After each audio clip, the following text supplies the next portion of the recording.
Sim, sou o Silva, e você, tudo bom? Ó, a história de Guts, eu sei que vocês pediram muito, a Era de Ouro e o Eclipse explicados na sua espadachim negro, exatamente. Vamos ver aqui. Gente, no último vídeo eu tive que até, se você quiser ver, eu assisti Berserk, né, na ordem cronológica primeiro, porque eu queria ver aquele vídeo. Algumas pessoas já tinham pedido aquele vídeo, a maioria tinha pedido esse vídeo aqui. Eu resolvi começar daquele lá para eu entender a ordem cronológica. Então, sei lá, desde lá da entidade primordial que ele fala, da criação lá da mão de Deus, do Skull Knight, até vir a armadura mesmo ser forjada, e até chegar lá no final que o Berserk vai entender a origem da armadura que ele falou, e até o Griffith tá dividindo o corpo, tudo isso daí eu queria entender primeiro como funcionava, entender mais ou menos a ordem cronológica, né, o Berserk, ó, o Guts, no caso, né, de entender lá que o Griffith tá dividindo o corpo e tal, não sei o que, e os dois se enfrentarem lá, enfim, tá de cara a cara um pro outro. Eu queria primeiro entender isso, porque eu queria entender, só isso. E aí o pessoal começou a falar tanta merda nos comentários que eu tive que privar os comentários. Então agora os comentários do outro vídeo vão ser liberados para vocês me explicarem melhor as coisas que eu pergunto no outro vídeo, se focar naquele outro vídeo. E esse daqui vão ver a história da Era de Ouro e o Eclipse explicados. É isso aqui. Esse vídeo vai ser só para isso que a maioria das pessoas pediram aí. Então se você pediu, cara, deixa o like. É muito importante que você dê o seu like logo de início no vídeo. Quanto mais like esse vídeo tiver logo quando você clicou, tipo, se você clicou e esqueceu de dar o like, o YouTube vai falar, putz, esse vídeo aqui não é tão legal. Se você clicou e der o like, ele entrega para mais pessoas. Então o seu like é muito importante. Fechou? Tá certo, pessoas? Vamos lá então.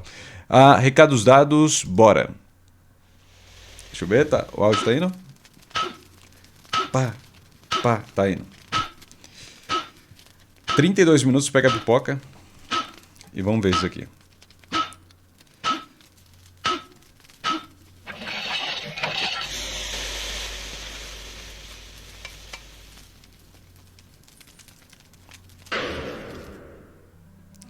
Ok.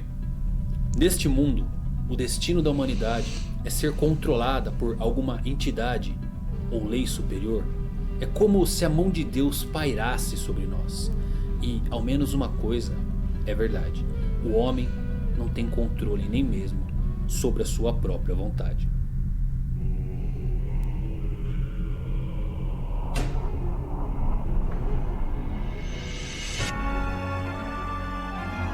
Bizarro, né?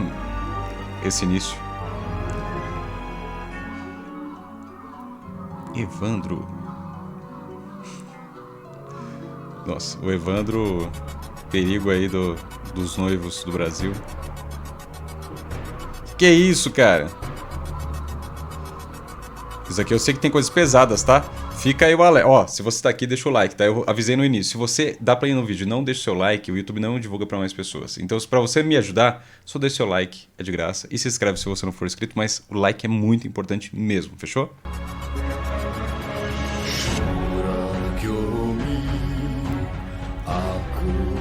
Eu vou dar uma leve aceleradinha nesse início, justamente por música e tal, essas coisas assim.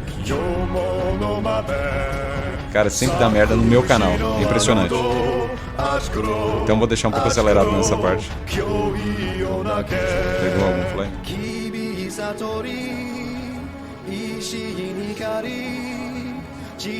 Eu acho que a arte de Berserk é linda, né, mano? É bizarramente linda. Foda. Tenho que ler algum dia.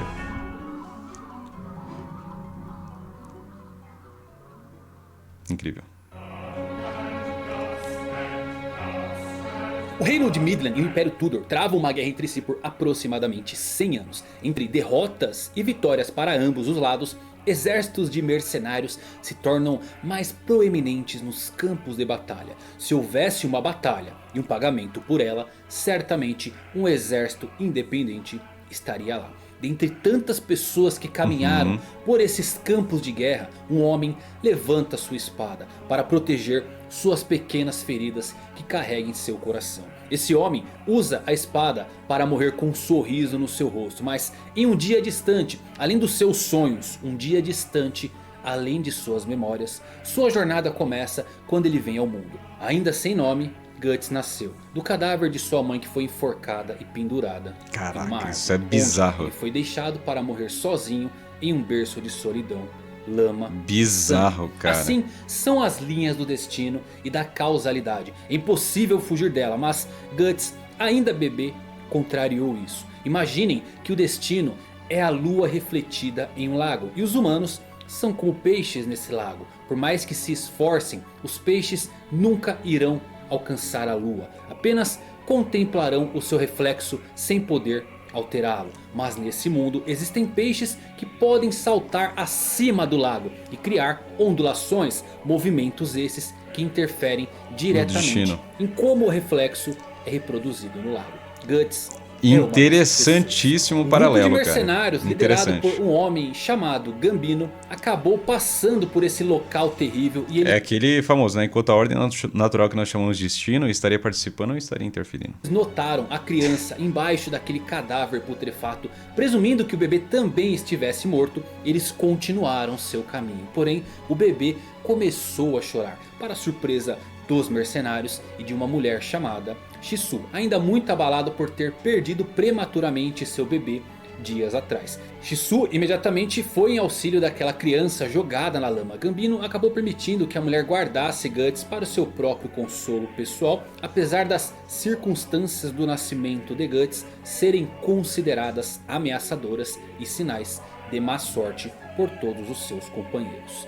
Tu nasceste de um cadáver e emergiste da lama. Tu é aquele que principiou do fim. És o mais próximo da morte e por isso mesmo possuis habilidades para dela escapar. Resistas, desafies, enfrentas. Caraca. Essas são as únicas armas daquele que luta contra a morte. Não te esqueças jamais, quando estiveres à beira do desespero, apenas os que se levantarem com espada em punho, mesmo que partida ao meio, se salvarão. 3 Caraca, anos que depois, forte, cara, a mãe foda. adotiva de Guts contraiu a peste e morreu dolorosamente. Enquanto Guts, ainda criança, assistia tudo sem poder fazer nada, nem mesmo dar adeus à única pessoa que o amou até ali. Sob a tutela de Gambino, Guts começou a aperfeiçoar a sua esgrima aos 6 anos de idade e acabou ingressando no bando de mercenários 3 anos após isso, encarando o seu líder como uma figura paterna. Porém, na noite seguinte ao primeiro conflito de Guts nos campos de batalha, Abraçado ele com a encararia espada, uma luta velho. que causaria cicatrizes por toda a sua vida. Um mercenário chamado Donovan o emboscou e o violou em sua tenda, revelando que comprou o menino por uma noite, e esse valor foi pago ao próprio Gambino, aquele que Guts considerou seu pai. Nossa, Posteriormente, mano. cheio de raiva, Pesado ódio e fúria, demais. o jovem mercenário emboscou e confrontou Donovan, o eliminando, recusando-se a acreditar nas declarações incitadas sobre Gambino feitas por Donovan na noite anterior. Karma é uma deusa vingativa com um senso de humor terrível, e um dia nos campos de batalha, Gambino perdeu sua perna. Um mercenário que não luta não é nada mais do que um aleijado. Seu relacionamento com Guts começou a se deteriorar após isso, passando do abuso verbal ao físico. Guts foi submetido a várias formas de degradação antes que Gambino finalmente tentasse contra História sua vida. pesada. Perder sua amante Shisu e agora sua perna começou a empurrar Gambino para a escuridão. Em meio a bebedeiras e rancor, as palavras de seus homens sobre o azar que aquela criança traria a eles se materializaram. Para Gambino, Guts era o motivo de seu infortúnio. Gambino revelou então que realmente vendeu Guts a Donovan, expressando seu desgosto pela existência do garoto. Chocado com essa revelação, Guts revidou e matou o seu agressor. A coisa mais próxima de um pai que ele já conhecera, Ele matou. morreu pelas suas mãos. Mas também... bizarro, velho. Consequentemente, Guts acabou atacado pelos homens de Gambino. Ele fugiu do acampamento com os agressores no seu encalço, chegando a um beco sem saída e acabou ferido e caindo de um penhasco. Foi uma queda alta que se seguiu com um ataque de uma matilha de lobos. Poderia ter terminado ali. Sua vida, sua jornada, ele não se importava mais. Guts fechou os olhos e apenas esperou pelos ataques dos lobos. Mas inconscientemente, sua mão, que nunca largou sua espada mesmo na queda do penhasco, se moveu e matou um dos lobos. Lágrimas brotaram e se misturaram ao sangue do jovem. Um a um os lobos foram caindo. Algo despertou dentro de Guts e não era mais a vontade da morte. era uma raiva incontrolável. E essa raiva que controlava a sua espada em fúria. Muitos anos à frente de sua jornada, Guts diria uma frase que descreve bem o que foi isso. Estou acostumado a lutar para sobreviver, mas o que piora diariamente é a pressão para não morrer. Eu não me lembro de já ter empunhado uma espada tão pesada. Mas hoje e agora ele era apenas um garoto assustado e ferido. As feridas no seu corpo poderiam se curar com o tempo, mas a do seu coração e a da sua alma não. E Guts desaba. Só pra deixar claro aqui, eu olhei muito pro lado assim, porque eu troquei os monitores aqui, então você tava vendo se estava gravando. Eu vou ter que reposicionar algumas coisas aqui, mas é isso, porque às vezes o Silva tá olhando pra janela do nada. Não, é só isso daí mesmo. Se curar com o tempo, mas a do seu coração. Cara, eu tô achando interessante a história, porque assim, ela é muito pesada mesmo. É bizarro. E não adianta nos comentários você falar assim, ah, essa história não é nem tão pesada porque tem histórias que são muito piores. Eu não tô falando de histórias muito piores, estou falando que essa história é pesada. Ela é pesada. Então, eu detesto pessoas que elas comparam algo que é tenso com algo muito pior, né? Compara com uma história tranquila que você vai ver que isso aqui é muito pesado.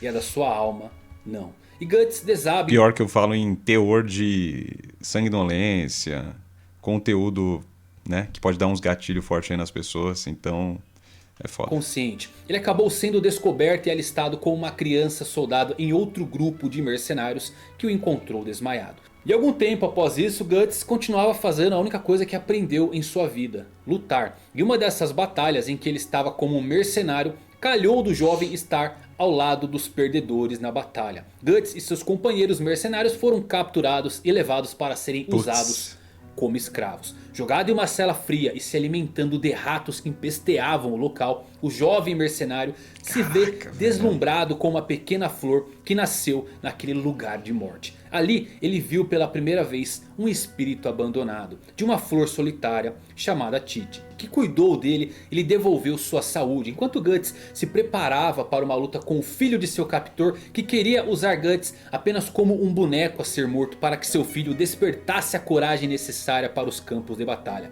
Guts, perdido em alucinações febris, não sabia se o espírito era real ou coisa de sua cabeça. Mas a pequena Tite lhe dava calor e ele prometeu que a levaria para um campo florido fora daqueles muros gelados da cela. Porém, no processo de cura de Guts, a pequena Tite gastou todas as suas pétalas restantes e deixou de existir.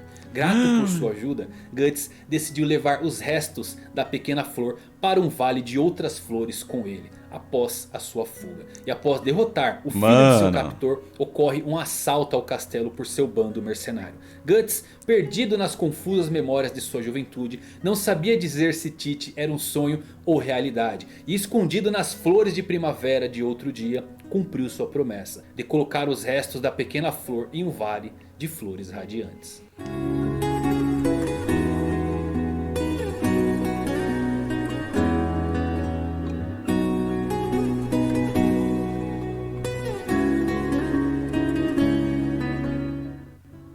Nesse ponto Guts não tinha sonho ou ambição, mas isso iria mudar sua vida a partir dali. Porque sonhos, todos os homens têm sonho, todo homem deseja perseguir seu sonho, mesmo que isso torture. O sonho dá sentido à vida do ser humano. O grande problema é que todos se deixam levar pela correnteza daquilo chamado destino, para no final acontecer o quê? Desaparecer no mundo, desperdiçando todas as suas vidas, sem ao menos descobrirem o significado de suas existências. Algum tempo após os eventos com o espírito da flor, durante o cerco de guarnição militar defendida pelo bando do Falcão, um grupo de mercenários que vinha ganhando destaque nos campos de batalha, Guts se junta à briga ao lado de um bando de mercenários e acaba derrotando o líder inimigo chamado Pazuzu, diminuindo ali a... E eu tô sério, porque eu tô prestando atenção, tô achando interessante e tal.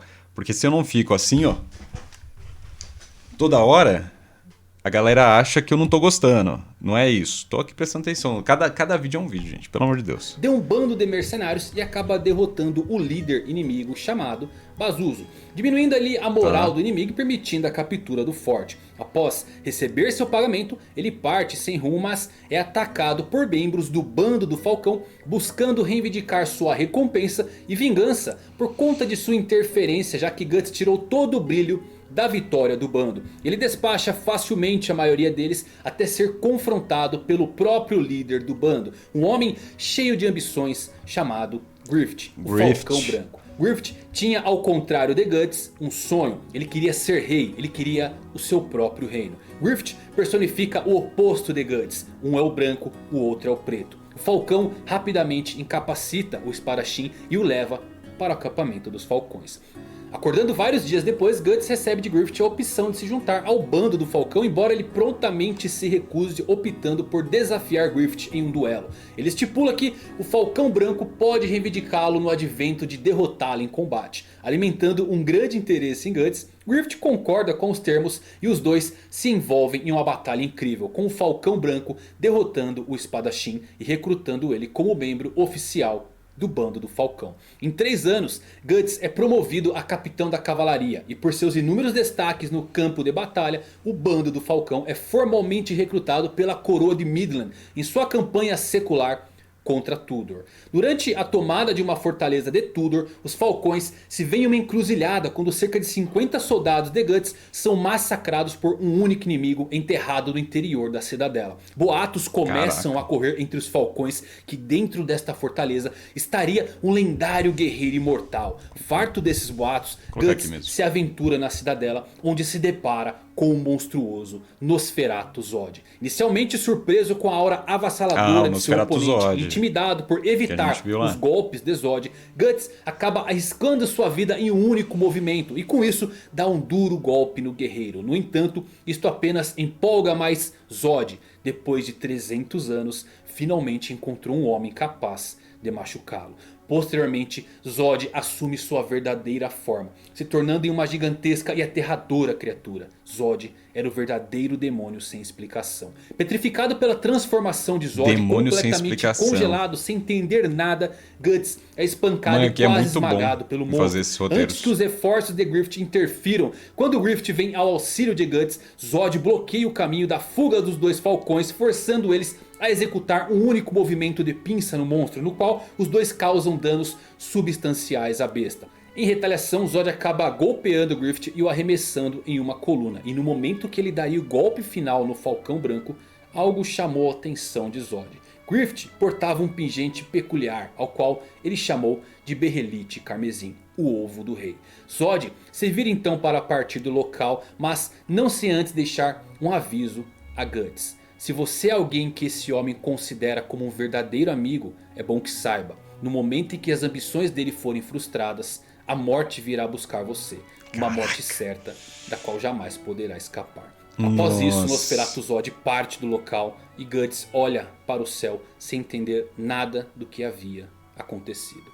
Posteriormente, por todos os seus feitos, o bando do Falcão acaba sendo convidado a atuar como guarda pessoal do rei em uma caçada anual para celebrar a corte. Porém, Griffith e seus homens acabam sendo chamados do lugar do general Julius, que comandava os Cavaleiros do Dragão Branco, o exército de maior renome do reino de Midland. O nome de Griffith era cada vez mais crescente na corte, e isto se tornou uma fagulha de inveja entre os nobres. No meio da caçada, Griffith é atingido por uma flecha perdida, mas evita os ferimentos devido à flecha atingir o seu berrelite. Numa noite depois, Griffith descobriu que Julius era o culpado por trás da tentativa de assassinato e pede a Guts que mate o general em retaliação. O espadachim invade a mansão de Julius no escuro da noite e rapidamente elimina o seu alvo. Quando a porta do quarto do general se abre, Guts, assumindo que fosse um guarda, brande sua espada em direção a essa pessoa.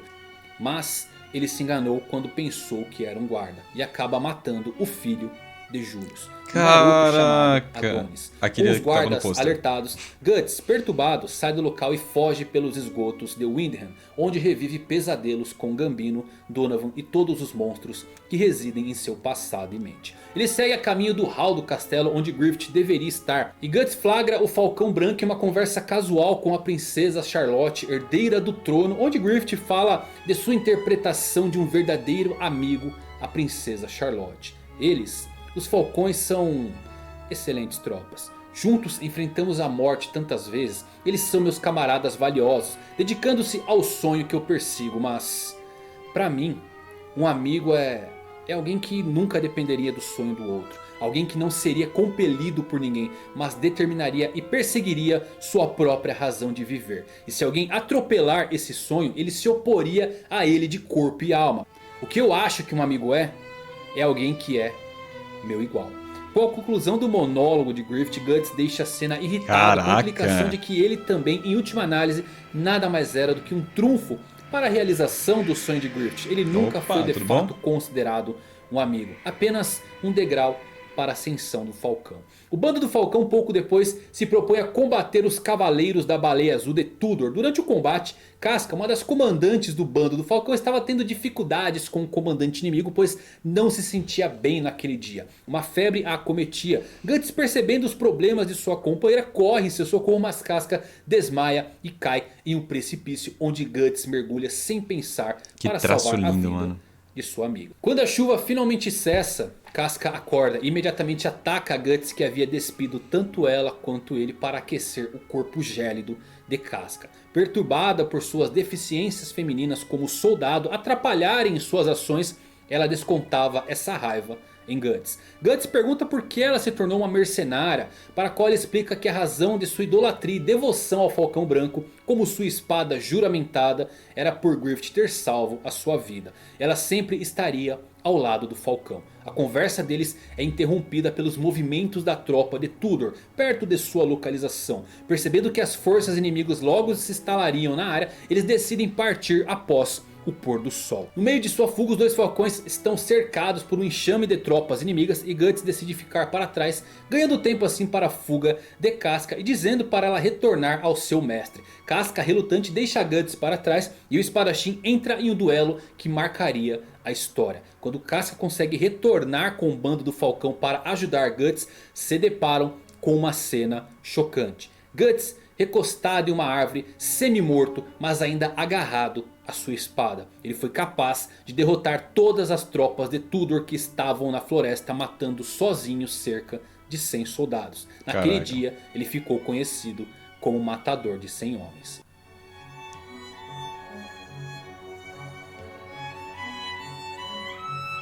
As fanarts.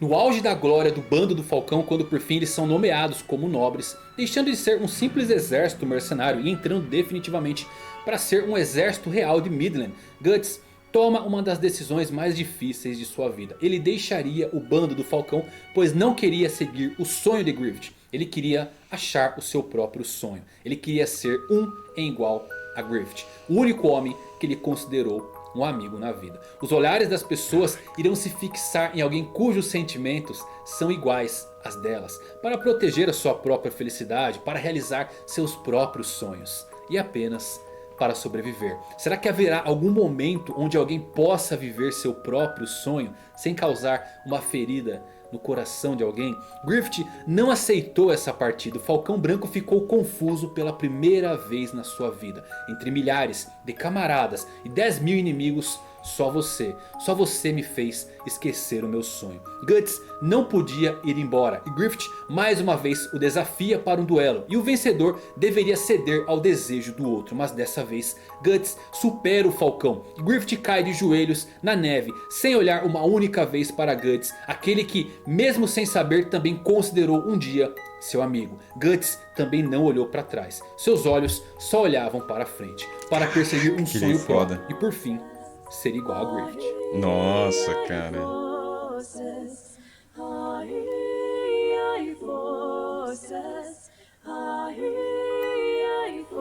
A partida de Guts fez Griffith perceber muitas coisas. Que ele não é invencível, que as pessoas Vocês viram que quando tem um HQ, não tem a Lari, né? Porque os dois ao mesmo tempo não tem como colocar. Alguém vai entender e vai explicar nos comentários as pessoas que não entenderem.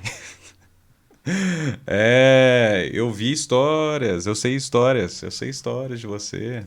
Podem simplesmente desafiá-lo, que ele não pode possuir pessoas, como ele pensa Eu falei Alexandre?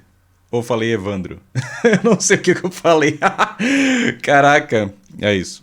que pode. Ele não pode exercer sua vontade Ou é sobre Ivan. todos ao seu redor. Mas, acima de tudo, Guts o fez perceber que existia alguém lá fora. Tão importante para ele que seu sonho de ter o próprio reino quase foi esquecido. Perder seu soldado e amigo mais precioso lança a mente de Griffith em um tumulto. Ele que sempre foi tão calmo e frio não entendia porque a partida de Guts o abalou ao ponto de esquecer o que ele almejava. Perdido na escuridão de sua mente, ele impulsivamente invade o quarto da princesa Charlotte e dorme com ela. Capturado na manhã seguinte e preso por traição contra a casa real de Midland, Griffith é condenado a 1 ano de tortura prolongada pelo rei enfurecido de Midland. E o bando do Falcão são consequentemente considerados inimigos do estado e se tornam foragidos. Guts está em um acampamento improvisado quando recebe a visita de uma entidade tão aterradora que ele a confundiu com o próprio Nosferatu Zod. Era um cavaleiro caveira montado em um corcel tão negro quanto a noite. O cavaleiro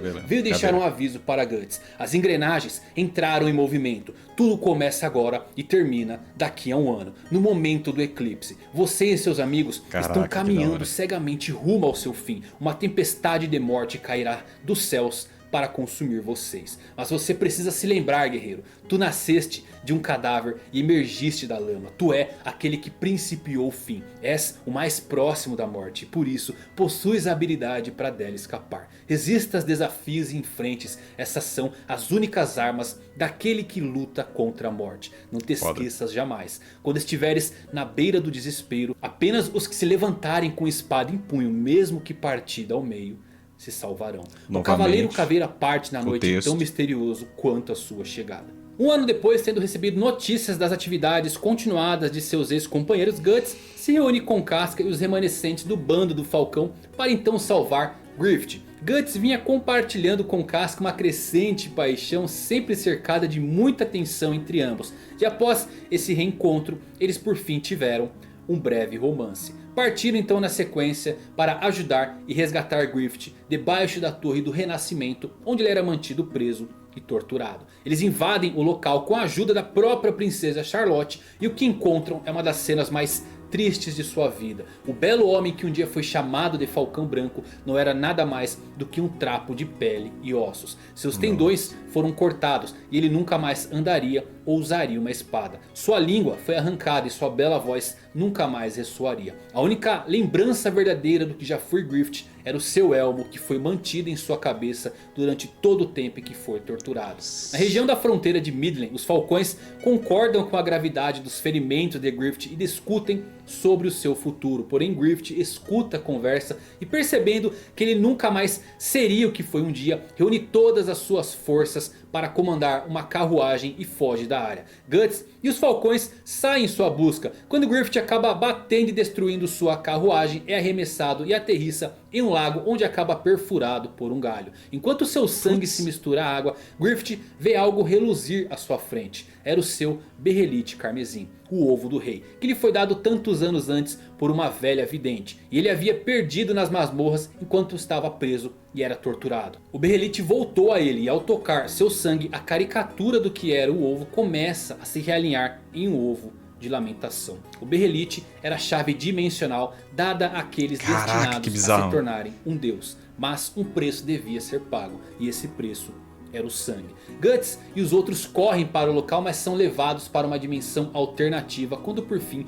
um eclipse tinge o horizonte. Um pesadelo irrompe pelos olhos dos membros do bando do Falcão. Numerosos demônios estão presentes para cumprimentá-los, dando-lhes as boas-vindas ao banquete. O sacrifício devia começar.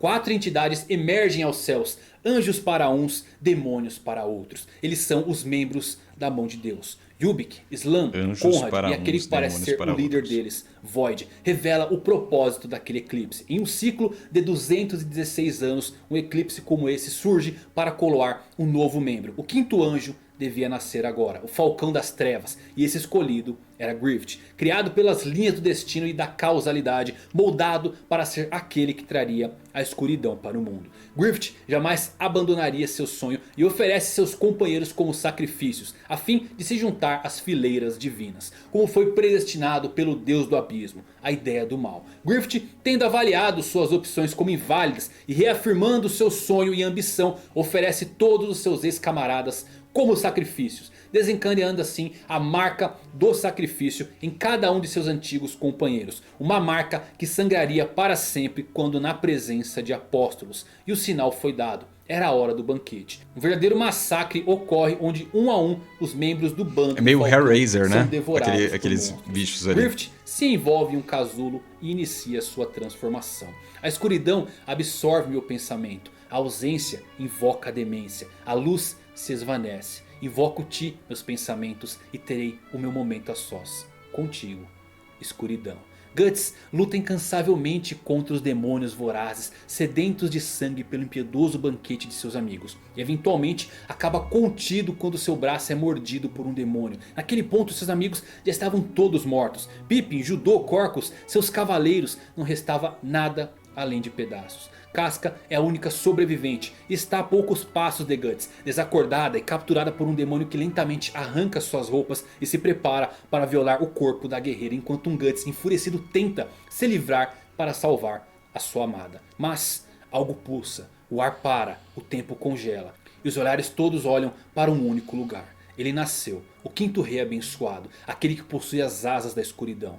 Fento. O falcão voa e uma fração de segundo cai na frente daquele que um dia foi seu único amigo. Guts. Seus apóstolos lhe entregam Casca e Fento começa a violar a jovem sem nunca tirar o seu olhar de Guts. Fento faz isso com Casca por várias razões. Uma delas é a mesma razão pela qual ele se jogou em sua carruagem, para restabelecer o seu domínio. Outra é machucar Guts porque ele ainda o vê como a única coisa que atrapalhou e estragou tudo. Seu mundo ruiu quando ele partiu. Mas há um fator sutil aqui. Fento está tentando provar algo para si mesmo. Ele está tentando se fazer acreditar que passou do que costumava ser e está muito além da versão de si mesmo que poderia ser desviado por coisas como amor e amizade. Fento precisava saber se ainda nutria algo de humano. Guts entra em um estado animalesco de fúria e golpeia seu próprio braço que estava preso na boca de um demônio ao ponto de cortá-lo fora. Mas mesmo depois de cortar seu braço e conseguir se libertar, o lutador é imediatamente preso ao chão e forçado a testemunhar a violação da mulher que ele ama. Enquanto o demônio que prendia lentamente perfura seu olho direito, esta foi a última visão que Guts teve naquele olho. O clímax dessa sequência é interrompida quando o Cavaleiro da Caveira invade a dimensão, escapando dos ataques que distorcem o espaço lançados pelo próprio Fento, e escapa da junção temporal com os dois sacrifícios ainda inconscientes e chocados. Guts e Casca estavam salvos. Tendo sido levado para a caverna de Godo, um armeiro que Guts conheceu durante o ano em que viajou fora do bando do Falcão, ele acorda 4 dias depois, sem um braço e sem um olho. Com o único que sobrou, teve a visão que traria mais feridas incuráveis. Casca, chocada com o que houve, entrou em um estado catatônico e agia como se fosse uma criança. Sua mente se quebrou. Ele foge para um vale enluarado apenas para ser encontrado por espectros demoníacos da noite, atraídos por sua marca do sacrifício que sangrava. Uma marca que sangraria enquanto ele vivesse. O Cavaleiro Caveira aparece e lhe diz que agora ele vive no interstício do mundo físico com o mundo astral, lar de criaturas fantásticas e o caminho para o abismo. O lutador declara guerra e vingança a seus inimigos. Eles pagariam por tudo. E ao retornar à caverna de Godo, Guts se depara com Casca cercada de espectros enquanto ela dá à luz a um filho que um dia foi de Guts. Mas a criança foi contaminada pela violação de Fento e nasceu deformada antes de desaparecer no mundo astral ao nascer do sol. Guts promete vingança contra os apóstolos e a mão de Deus. Godo prepara um braço mecânico para ele e lhe entrega algo grande demais para ser chamado de espada. A Dragon Slayer. O ferreiro Godo lhe deixa um último conselho. O ódio é o lugar para onde vai o homem que não é capaz de suportar a tristeza. É impossível esquecer. Aquela foi a última visão do meu olho direito. E para o ódio era exatamente o lugar que que Guts mergulharia. Armado com a Dragon Slayer, vestido com um conjunto de armadura e capa preta, Guts embarca em uma guerra pessoal contra seus inimigos jurados. Nascia assim o espadachim negro. A vingança é algo mais escuro que uma mancha de sangue. E a Incrível. tristeza é uma adaga Caraca, que é passou afiada rápido. apenas para furar seu coração. Com o passar do Opa, tempo, moto, ela beleza? se Tudo torna bom? ainda mais afiada. E tudo que resta é o poder da lâmina. Seu coração se esvai pelos golpes desferidos. Resta o nada, a raiva, o ódio, o escuro, a besta interior que aguarda o momento certo de apagar toda a luz que lhe queima. Um amigo não deveria só seguir o sonho do outro. Um amigo deveria achar sua própria razão de viver. Guts achou a sua razão, seu sonho. Vingança. Mas mal sabia ele que as feridas foram profundas demais e sua jornada seria tão escura quanto o negrume de sua armadura. Era só o começo, ele iria embarcar direto no abismo dos mundos. E olhando sempre à frente, ele descobriria que quando você olha muito tempo para a escuridão, Ela a olha de escuridão volta. te olha de volta. Caraca, hein? Ô, deixa o like se você não deixou, pra mais pessoas verem esse react, comentarem aqui. E vai lá no canal do Manga aqui, deixa o like também. Se inscreve aí, tamo junto demais. Vocês que pediram. História incrível. De fato, às vezes os homens podem ter essa faceta rude. Mas isso não passa de um meio para conquistar e proteger algo que seja muito precioso para eles.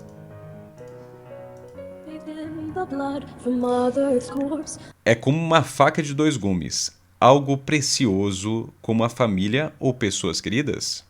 Poderia até ser isso, mas para um homem, além de perseguir essas coisas, há algo mais precioso com o qual se deve lidar. I sleep restlessly with no recourse. The stars above, watching the fight proudly.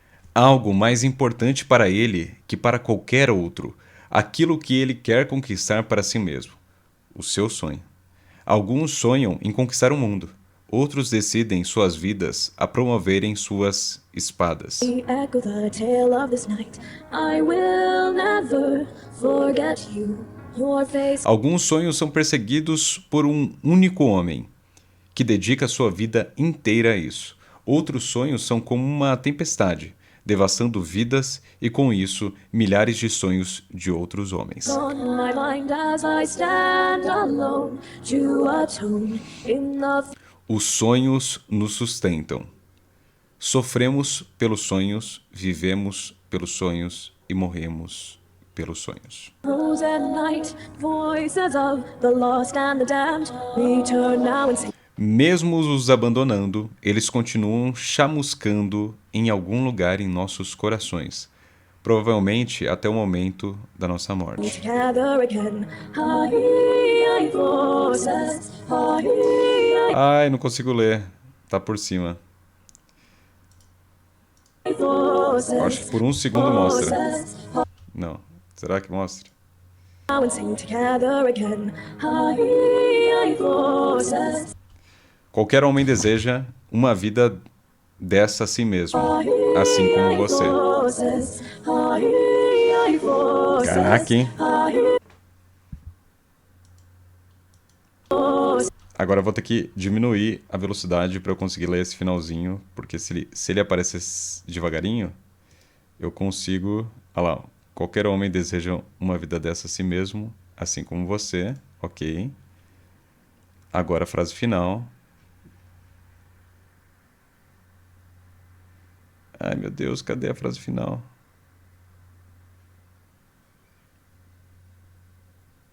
Um fiel apóstolo de um Deus chamado sonho. Tá escrito. Um fiel apóstolo de um Deus chamado sonho. Caraca, hein? Segura essa daqui. Segura essa daqui. Incrível. Ah, apareceu aqui, ó. Caraca, incrível. É isso, pessoal. Se vocês gostaram, espero que vocês tenham gostado, né? Deixa o seu like aí, por favor, e comenta o que você acha de Berserk, o que você achou desse vídeo. Eu achei sensacional, pesadíssimo a história, interessante, mas tem toda uma parte filosófica que eu gostei bastante. Eu acho que eu gostaria disso por essa parte filosófica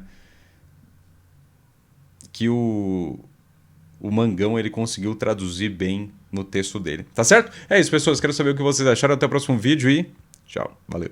E cuidado com a escuridão, hein? Senão ela pode olhar de volta pra você. A gente ouviu, né?